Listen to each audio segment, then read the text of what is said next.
चलो ये सब लगाए हो ना, तो देखो ये सब लगाने से कुछ समझ में आएगा, ठीक है। कौन सा बताना है? पाँचवीं ये दे तो देखा जैसे सही है। अच्छा, पाँचवीं वाला लगाए हो ना। पाँचवीं कौन सा इसमें? ये वाला ना। किसी तो इसमें क्या कह रहा है? किसी विशेष समय पर किसी नगर के निवासियों के समुच्चय में निम्नलिखित संबंध हैं, ठीक है। तो कोई एक नगर है, ठीक है, उसमें जो निवासी हैं उसमें ये सारे संबंध बनाए गए हैं। कैठो है? 1 2 3 4 5 ठो ना। तो हमको इसमें से चेक करना है, क्योंकि शुरू में तो लिख ही दिया है ये क्वेश्चन 1 के लिए स्वतुल्य संबंध। तो पहले इस संबंध को देखना है कि ये स्वतुल्य, सम्मित और संक्रामक है कि।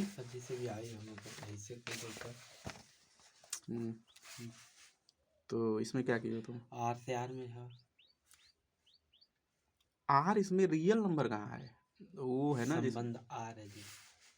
हाँ, संबंध आर है, ठीक है। तो इसमें संख्या कहाँ होगा? जो संबंध को हम आर से प्रदर्शित कर रहे हैं ना, तो ये जो संबंध बनाया गया है किस समुच्चय में बनाया गया है? समुच्चय क्या है? रियल नहीं, ये देखो दिया समुच्चय है किसी विशेष समय। जैसे अपने गाँव के ले लो, ठीक है। अपने गांव में इस समय जितने व्यक्ति हैं, ठीक है, तो हर समय किसी गांव में उतने व्यक्ति थोड़े नहीं थे, कभी कोई बाहर चला जाता है, कोई अंदर आता है, ठीक है, किसी का जन्म होगा तो ज़्यादा हो जाएंगे। तो जितने भी व्यक्ति हैं उनका एक समुच्चय है, ठीक है। तो यहाँ पर नगर लिखा हुआ है, तो अपना हम गांव कंसीडर कर लो। अब उसमें ये संबंध बनाया गया है आर। जैसे अगर तुमको लिखना हो तो लिख सकते हो, जैसे मान लो हमारा एक समुच्चय ई है, ठीक है। इसमें वो सारे व्यक्ति हैं जो इस गांव में हैं, ठीक है, नेकनामपुर गांव में, ठीक है ना। तो इसमें हम भी आ जाएंगे, तुम भी आ जाओगे, बहुत सारे व्यक्ति आएंगे। अब क्या किया गया? इसी में एक संबंध बनाया गया आर। तो आर संबंध क्या होता है? समुच्चय का उप समुच्चय होता है ना, एक क्रॉस ए का उप समुच्चय होता है, ठीक है। तो कह रहा है कि इसमें वो सारे व्यक्ति हैं, मतलब वो सारे पेयर हैं एक्स वाई, कि एक्स तथा वाई एक ही स्थान पर कार्य करते हैं। तो ये कोई जरूरी नहीं कि किसी गांव का सब व्यक्ति एक ही स्थान पर काम करते हैं, ठीक है। अलग अलग हाँ, कोई दिल्ली जा रहा है, कोई मुंबई जा रहा है, बट इसमें वही सारे पेयर लेने हैं हमको कि जो सभी दिल्ली में ही काम कर रहे हैं, ठीक है। तो अब इसी को चेक करना है कि स्वतुल्य है कि नहीं, सम्मित है कि नहीं ना। समझ पाए क्या करना है? तो अगर तुमको पहले बताना है क्या, स्वतुल्य ना, तो स्वतुल्य के लिए क्या होता है?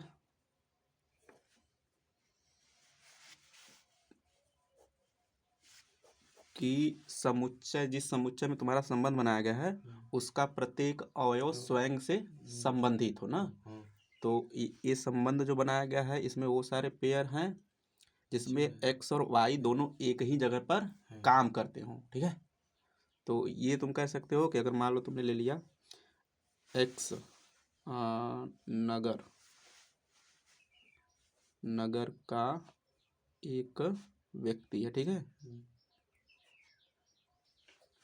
तो अगर इसको स्वतुल्य बताना है तो यक्स एक्स से संबंधित होना चाहिए, ठीक है।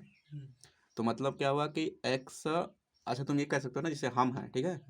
तो इस संबंध के अनुसार कि हम स्वयं से संबंधित होगी कि नहीं, नहीं समझ पा रहे हो कैसे ना यार। जैसे इस संबंध में वो सारे व्यक्ति हैं एक्स और वाई, वो सारे हैं एक्स तथा वाई एक ही स्थान पर कार्य करते हैं ना। तो अगर हम यहाँ पे यक्स लिख देते हैं, ठीक है, यहाँ पे यक्स लिख दें, ठीक है, तो यहाँ पे भी यक्स लिखेंगे। तो यक्स तथा यक्स एक ही स्थान पर कार्य करते हैं, ये सही है कि नहीं? सही।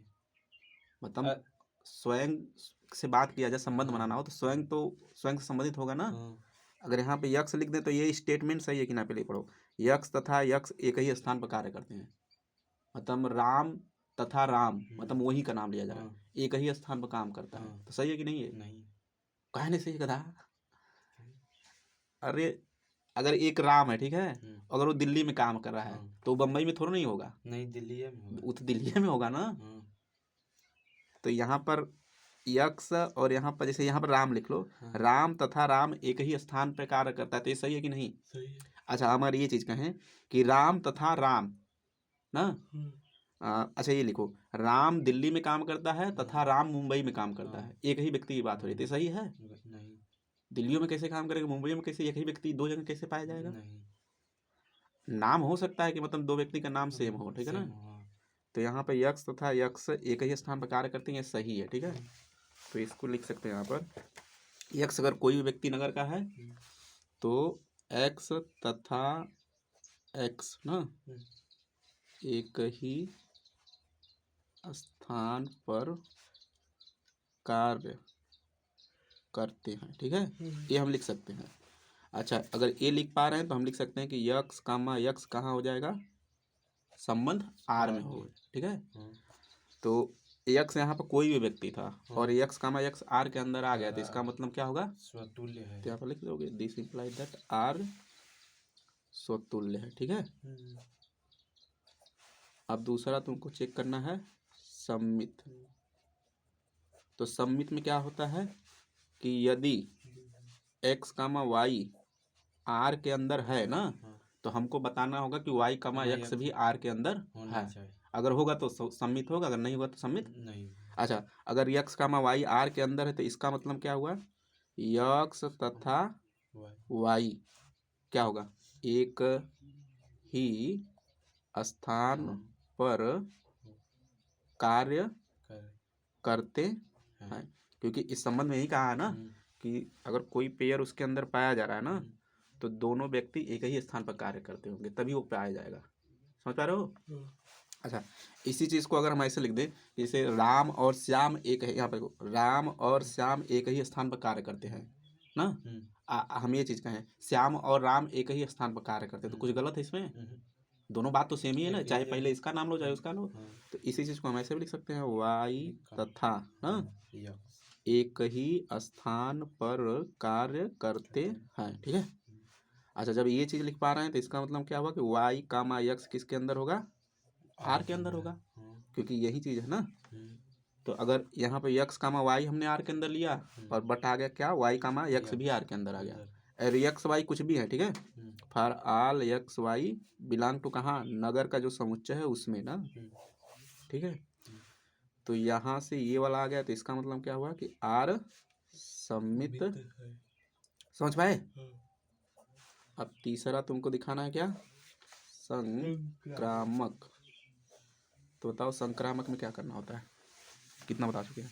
संक्रामक मतलब है जैसे पहला अवयव, मतलब पहले वाला का पहले अवयव और लास्ट वाले का दूसरा है सेम। हाँ सेम हो, तो पहले का पहला और लास्ट वाले का लास्ट भी आना चाहिए उसके अंदर ना। तो पहले वैसी सिचुएशन मानोगे यहाँ पर, तो मान लो कि एक्स कामा वाई तथा, ठीक है, वाई कामा जेड आर के अंदर है, ठीक है। अब जो आर में जो एलिमेंट पाया जा रहा है उसकी जो परिभाषा वहीं बस लिख दो। तो अगर यक्स कामा वाई आर के अंदर है तो इसका मतलब क्या हुआ कि यक्स तथा वाई एक ही स्थान पर कार्य करते हैं, लिख सकते हैं ना। तो इस चीज को लिखेंगे, दिस इंप्लाइज दैट यक्स तथा वाई, ये लिख लोगे एक ही स्थान पर कार्य करते हैं, ठीक है। अच्छा, वाई कामा जेड भी आर के अंदर है, तो इसको क्या लिखेंगे, वाई तथा जेड एक ही स्थान पर कार्य करते हैं, ठीक है। अच्छा, ये चीज बताओ, जैसे अब तीन व्यक्ति हैं, एक राम है, एक श्याम है और एक कुछ भी मान लो, गोलू मान लो, ठीक है। तो राम श्याम एक ही स्थान पर कार्य करते हैं, एक स्टेटमेंट हमने ये बोला। फिर बोलते हैं कि श्याम गोलू एक ही स्थान पर कार्य करते हैं, तो सब कहाँ होंगे, मान लो सब दिल्ली में काम कर रहे हैं, ठीक है। तो जैसे राम और श्याम एक ही स्थान पर करते हैं और श्याम और गोलू एक ही स्थान पर करते हैं, काम करते हैं। तो इस चीज को हम ऐसे भी तो लिख सकते हैं कि राम और गोलू एक ही स्थान पर, क्योंकि तीनों एक जगह आ गए ना। तो वही चीज यहाँ भी है, ये दोनों एक ही स्थान पर काम कर रहे थे, ये दोनों एक ही स्थान पर कर रहे थे, तो इन दोनों का मिला के हम ये भी कह सकते हैं कि यक्स तथा एक ही स्थान पर कार्य करते हैं ना। अब जब ये आ गया तो इसका मतलब यक्स कामा जेड कहाँ चला गया, आर के अंदर। तो देखो यक्स कामा वाई और वाई कामा जेड हमने लिया था, but x comma z R के अंदर आ गया, तो इसका मतलब क्या हो गया कि आर संक्रामक। हाँ, तो ये संबंध जो आर है क्या है, संक्रामक है, ठीक है।